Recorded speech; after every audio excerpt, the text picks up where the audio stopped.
जब मैं उस रात घर पहुंचा तो मेरी पत्नी मेरा इंतज़ार कर रही थी। उसने हम दोनों के लिए डिनर बनाया। मैंने उसका हाथ पकड़कर कहा कि मुझे तुमसे कुछ कहना है। वो नीचे बैठ गई और खामोशी के साथ मेरी तरफ देखने लगी।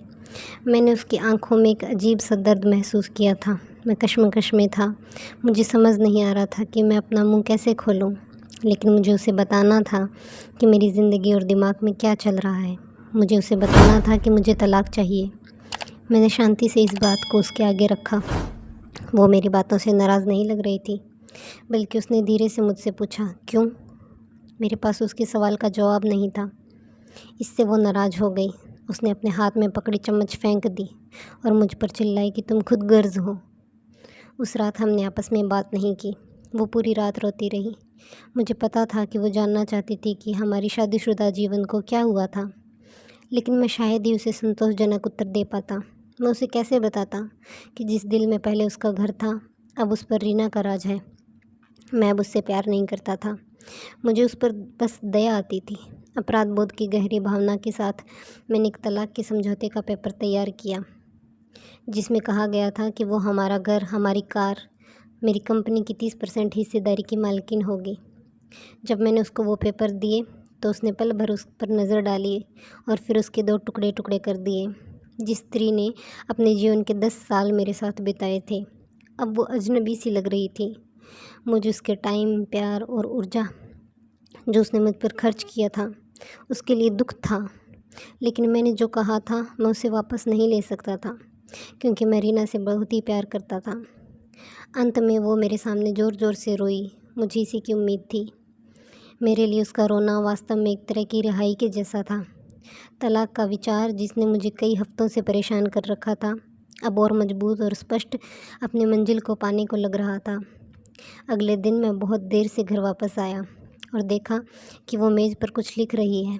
मैंने रात का खाना नहीं खाया और सीधा सोने के लिए चला गया और जल्दी ही सो गया, क्योंकि मैं रीना के साथ पूरे दिन शॉपिंग और घूमने के कारण थक चुका था। जब मैं उठा तब भी वो टेबल पर कुछ लिख ही रही थी। मुझे परवाह भी नहीं थी, इसीलिए मैं पलट गया और फिर सो गया। सुबह उसने अपने तलाक की शर्तें मुझे बताई। वो मुझसे कुछ नहीं चाहती थी, लेकिन तलाक से पहले उसे 1 महीने का नोटिस चाहिए था। उसने अनुरोध किया कि उस 1 महीने में हम दोनों जितना हो सके सामान्य ज़िंदगी जीने की कोशिश करेंगे। इसके लिए उसके पीछे कारण थे। हमारे बेटे की 1 महीने की में परीक्षा थी और वो हमारी टूटी हुई शादी से उसे मेंटली डिस्टर्ब नहीं करना चाहती थी। यह तो मुझे भी मंजूर था। बेटा आखिर मेरा भी तो था। लेकिन उसके पास एक शर्त और थी। उसने मुझे याद दिलाने के लिए कहा कि कैसे मैं अपनी शादी के दिन एक दुल्हन की तरह उसे कमरे में ले गया था। उसने रिक्वेस्ट किया कि 1 महीने तक मैं हर दिन उसे अपने बेडरूम के सामने से दरवाजे तक ले जाऊं। मुझे लगा कि वो पागल हो गई है, लेकिन हमारे साथ बीतने वाले अंतिम दिनों को आराम से काट सके और कोई ड्रामा क्रिएट ना हो, इसके लिए मैंने उसका ये अजीब सा अनुरोध स्वीकार कर लिया। मैंने रीना को भी अपने पत्नी की तलाक की शर्तों के बारे में बताया। वो ज़ोर से हंसी थी। उसे लगा कि ये सच में पागलपन है। वह बोली कि कोई फ़र्क नहीं पड़ता कि वो कौन सी चाल चलती है, तलाक तो उसे देना पड़ेगा। उसने गुस्से से कहा था।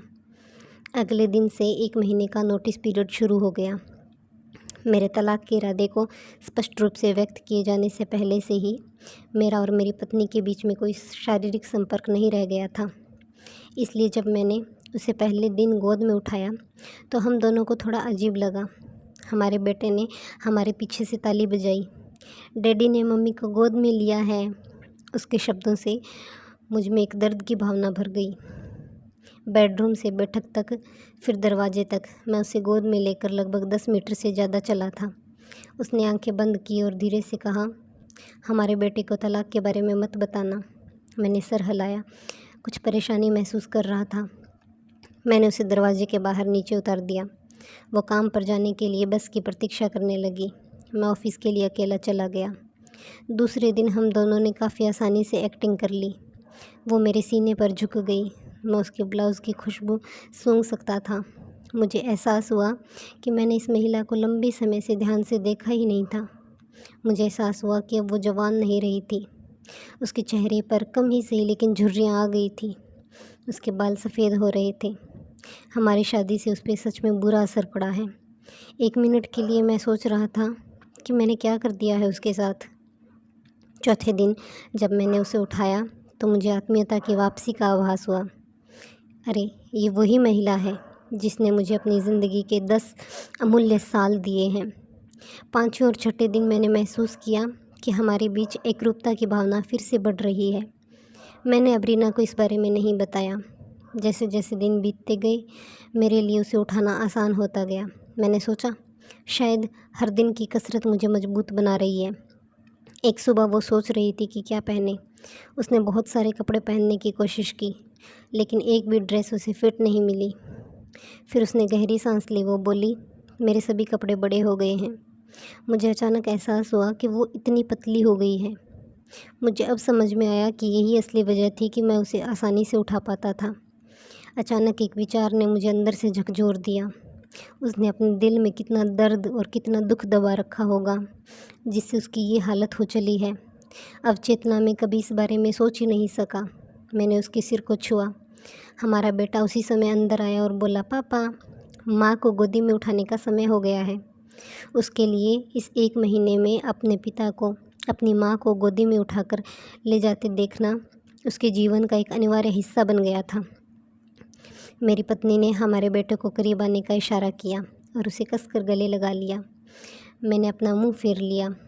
मैं डर गया था कि मैं इस अंतिम समय में अपना विचार ना बदल दूं।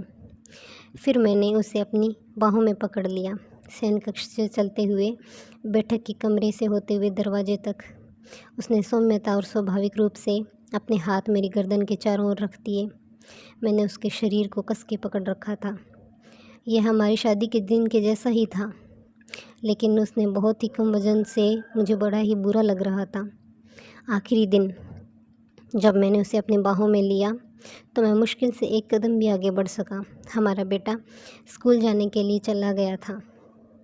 मैंने उसे कसकर पकड़ लिया और कहा, मैं यही नहीं देख पाया कि हमारे जीवन में इंटीमेसी की कमी हो रही है। मैं ऑफिस चला गया। दरवाज़ा बंद किए बिना तेज़ी से कार के अंदर बैठ गया। मुझे डर था कि कहीं थोड़ी सी भी देर हो गई तो मेरा मन बदल जाएगा। मैं वहाँ से चला गया और वहाँ गया जहाँ रीना रहती थी। रीना ने दरवाज़ा खोला और मैंने उससे कहा, सॉरी रीना, मैं अपनी पत्नी को तलाक नहीं दे पाऊँगा। उसने मुझे आश्चर्य से देखा। वो अचंभे में थी। उसने मेरे माथे को छुआ। क्या तुम्हें बुखार है? उसने पूछा। मैंने अपने सर से उसका हाथ हटा दिया। सॉरी रीना, मैंने कहा, मैं तलाक नहीं लूँगा। मेरा वैवाहिक जीवन शायद इसलिए उबाऊ था क्योंकि वह और मैं अपने जीवन के छोटे छोटे पलों को महत्व नहीं देते थे। इसलिए नहीं कि अब हम एक दूसरे से प्यार नहीं करते थे। अब मुझे एहसास हुआ कि जब से मैं उसे अपनी शादी के दिन अपने घर लेके आया था तब मैंने उसने एक दूसरे से वादा किया था कि हम दोनों एक दूसरे का साथ तब तक नहीं छोड़ेंगे जब तक कि मौत हमें अलग ना कर दे। ऐसा लग रहा था कि रीना अचानक शौक से जाग गई। उसने मुझे एक ज़ोरदार थप्पड़ मारा और दरवाज़ा मेरे मुंह पर पटक दिया। मैं उसके घर से बाहर आया और अपने घर की तरफ दौड़ा चला गया। रास्ते में फूलों की दुकान पर मैंने अपनी पत्नी के लिए फूलों का गुलदस्ता लिया। सेल्स गर्ल ने मेरे से पूछा कि कार्ड पर क्या लिखूं। मैंने कहा, मैं तुम्हें हर सुबह उठाऊंगा जब तक कि मौत हमें अलग नहीं कर देती। उस शाम जब मैं घर पहुंचा, हाथों में फूल और चेहरे पर बड़ी सी मुस्कान लिए, मैं सीढ़ियों से चढ़ा। कमरे में वो सो रही थी। मैंने उससे आंखें बंद करके माफ़ी मांगी और वादा किया कि मैं पूरी ज़िंदगी उसका साथ दूंगा और हमेशा उसी के साथ रहूँगा। जब मैंने आंखें खोली तो देखा कि वो अब भी आंखें बंद किए हुए लेटी थी। मैंने उसे आवाज़ लगाई और पास जाकर देखा तो उसकी सांसें थम चुकी थी। पास में एक रिपोर्ट पड़ी थी जिसमें लिखा था कि मेरी पत्नी महीनों से कैंसर से जूझ रही थी और मैं रीना के साथ इतना व्यस्त था कि ना मैंने ध्यान दिया और ना महसूस किया। वो जानती थी कि वो जल्द ही मर जाएगी और वो मुझे हमारे बेटे की नकारात्मक प्रतिक्रिया से बचाना चाहती थी। अगर हम तलाक ले लेते तो मेरा बेटा पक्का मुझसे नफ़रत करता। कम से कम हमारे बेटे की नज़र में मैं अब एक प्यार करने वाला पति हूँ। मैंने तो नहीं, लेकिन मेरी पत्नी ने अपना वादा आखिरी दम तक साथ निभाने का पूरी तरह से निभाया। हाँ, पूरा जीवन अब मैं पछतावे की आग में जलता रहूँगा, मगर अब मैं अपने आखिरी दम तक अपनी पत्नी से और भी ज़्यादा प्यार करूँगा, अब जबकि वो मेरे साथ ही नहीं है। आपके जीवन के छोटे-छोटे पल ही एक रिश्ते में वास्तव में मायने रखते हैं। ये हवेली, कार, संपत्ति, बैंक का पैसा, ये खुशी के लिए अनुकूल माहौल बनाते हैं, लेकिन अपने आप में खुशी नहीं दे सकते। इसलिए अपने जीवन साथी के दोस्त बनने के लिए समय निकालें और एक दूसरे के लिए वो छोटे-छोटे काम करें जो नवीनता पैदा करते हैं। एक वास्तविक सुखी विवाहित जीवन जिएँ।